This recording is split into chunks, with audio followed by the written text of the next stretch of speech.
if we're okay, babe. All I wanna ask you is, are you down for?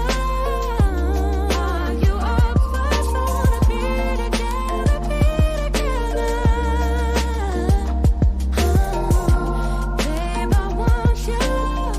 I'll be the one you trust. You're all that matters, all that matters. Are you down for? Are you up for? Just wanna be together.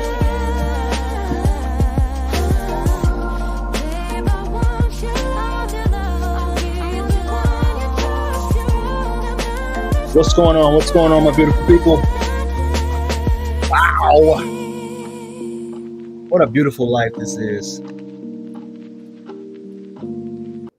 What a beautiful life we live, man. We just really do live such a beautiful life outside of relationships, outside of, the struggle that you may be in. If you're someone that's catching this live session and you're struggling right now, we really do live a beautiful life. We really do. And I'm not trying to come off as too preachy today, right? It's after the day I've had some really, really deep, heavy coaching calls. And I felt the need to just do this session today to just talk about when attachment styles shouldn't matter. They really don't matter after a certain. I wrote down some of the reasons why I feel like when attachment styles shouldn't matter. And I do want to be very sensitive to your situation and what you're going through. And I understand it because I've been in your shoes before, but there are certain scenarios where you just shouldn't care about attachment style. It should be more about your mental health and your survival than anything else. Before I get into that, if this is your first time viewing me, do me a favor and subscribe to this channel. And if you support this work, I don't know how many of my videos you've watched. Go back and check the catalog. I got over 400 videos, and I hope some of it helpful to you and resonates with you on some way, shape, or form. But I appreciate you guys for being here. Attachment style theory. If you guys aren't familiar with that, it was a theory created by John Bowlby. And I'm drawing a blank here on who else it was. Sorry. Like I said, it's been a day today. And basically what the theory is it talks about how you attach to your primary caregiver is essentially how you're going to show up later on in your relationships with people, romantic and coworkers, how in any other area of relationships, and they break it down into 4 attachment styles. They have the anxious attacher, they have the dismissive avoidant, the fearful avoidant, and most importantly, the secure person, which is becoming a lot more scarce these days. They're looking more like a unicorn because we live in a world full of drama, trauma, you name it. If you aren't familiar with, how many traumas you have, I think you should go and take this test called the ACEs, Adverse Childhood Experience Test. The website is aces2high.com. And I won't bore you with any more of that. But I wrote down 3 reasons as to why attachment style shouldn't matter in relationships. In your relationship, in your life, the reason I put this content out here is for you guys to feel like you're not alone and for someone to resonate with your experience. I did not put this out here to manipulate anyone.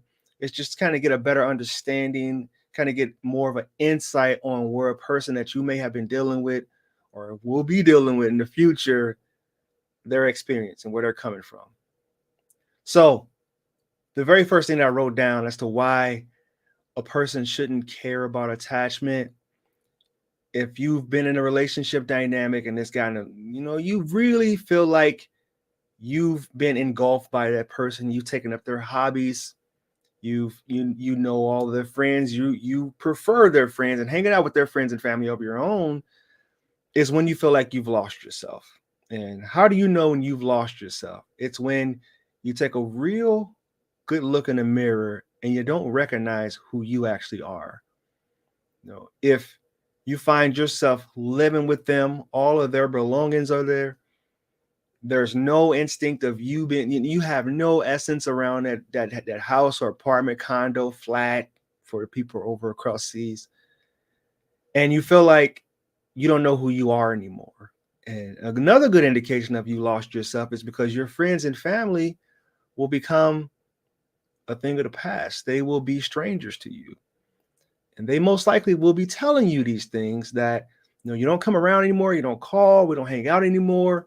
If it's girls' night out, we don't even bother calling you because we know you're with your boo. You're not going to want to do anything.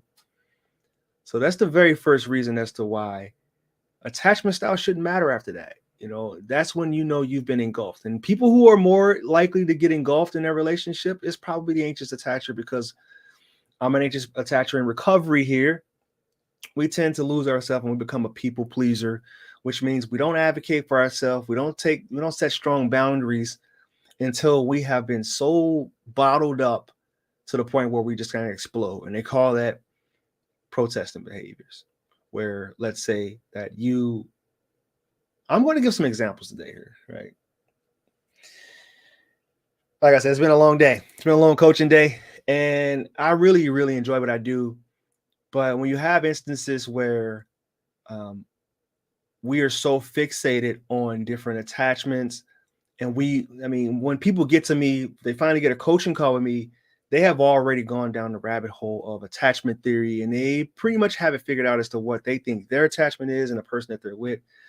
So they've already done the work or the leg work until, I have to pry a little bit and get a little bit more details about their life to kind of burst their bubble and say, yeah, I think you may just be triggered right now. I actually was on a call today, and I had to let that person know that I actually think you were more secure, but you got triggered into your anxiousness, because it isn't black and white. You're not just a certified dismissive avoidant or a certified fearful avoidant. This is a scale, right? Just like personality disorders, just like narcissism, it's a sliding scale. Just like autism, it's a sliding scale. It isn't black and white. And when you feel like you've lost yourself and you were a secure person at one point, because I hear this all the time, I can't believe I became this unregulated or dysregulated. I can't believe I let this person draw this out of me. And then they think, I don't think I let them. I think I willingly decided to overcompensate for the lack of communication that they were doing, and the lack of initiation and the lack of affection that they were showing. So I think I willingly went along with this. Can you guys hear me? Put a 1 in the chat if you guys can hear me. I know I have mermaid love in here. It's good to see you. Anxious attachment, doing my research. Yeah, welcome. I hope you're a subscriber. Put a 1 in the chat if you can hear me, because I don't want to be talking to myself right now. It's kind of weird. And then I had someone telling me that my mic was acting weird earlier too. Sometimes when my computer died, my laptop died, it ends up doing some weird stuff. But I won't bore you with that. So the first one is when you feel like you've lost yourself. Thank you, Blue Side Rock. Appreciate that. Messes with your mental health is number 2. Right? So the first one was lost yourself. The second was when it messes with your mental health. And how do you know when it's messed with your mental health? You get anxious. Really anxious. You get depressed. You are all over the place emotionally. When you go 6 hours, I was telling the guy today, when you feel like you've gone 6 hours without talking to that person, it just makes you feel like, oh my God, when are they going to reach out to me? What's going on? Are they talking to someone else? Do I need to go on their Instagram and check and see this and that, and the third? Then you probably are having some issues here. If you feel yourself having panic attacks, you shouldn't be researching attachment style theory. You should be more focused on, why am I having panic attacks? Do I need to go to counseling? Do I need therapy? Do I need to find a coach or someone to help me out, to help me understand why I'm feeling this way? And that's probably one of the bigger ones, when it messes with your mental health. So I can't even count on my fingers how many times that I've been in sessions with people and they say that I've never known about attachment theory. And in the past, I never had a problem getting people, getting women, getting guys. I never had an issue. I would be the one to break up with that person. But there's something about this person because they never quite showed up for me, and they gave me just a little bit of little hint of what I feel like this relationship could be, and then they pull back. So now I'm like, wait, is there something wrong with me? Did I show up wrong? Did I say something wrong? Is he seeing someone else?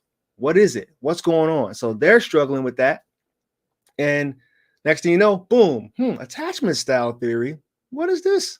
Where'd this come from? This is actually what the light bulb came on for me. This is actually when I realized I was anxious preoccupied. Over disclosing here, I was going through a divorce. This is when I first started doing this is when I said I really want to be a coach, because I was so dysregulated and I didn't understand why I was acting the way I was acting, why the way I was showing up, how I just was so obsessive, preoccupied about my situation. And then I went into coaching school, life coaching and relationship coaching school. And then they introduced this to me. And I'm like, wait a minute. And this is thing too, a light bulb went off again. I said, I am a sociology major and I took a lot of psychology classes. So I went back and looked at my notes. I'm like, this was something I learned about 10 years ago. And I can't believe that I'm just now figuring this out, just now starting to understand that, hey, I may have this attachment myself. It's because at that time, I didn't think that this information applied to me. And this is why I like going back and reading books over and over again, going back and listening to coaches over and over again, because what resonates with you now may not resonate with you later, and vice versa. So that's why I decided to do this. Now, I'm sorry I'm going off on a tangent here, but when it messes with your mental health. And number 3, if it's an abusive situation. Now, I've had so many people reach out to me and they've been dealing with people who are abusive, who had anger issues, who I believe to be highly sociopathic, narcissistic, all those different things. And they're concerned about, whether or not this person is a dismissive avoidant.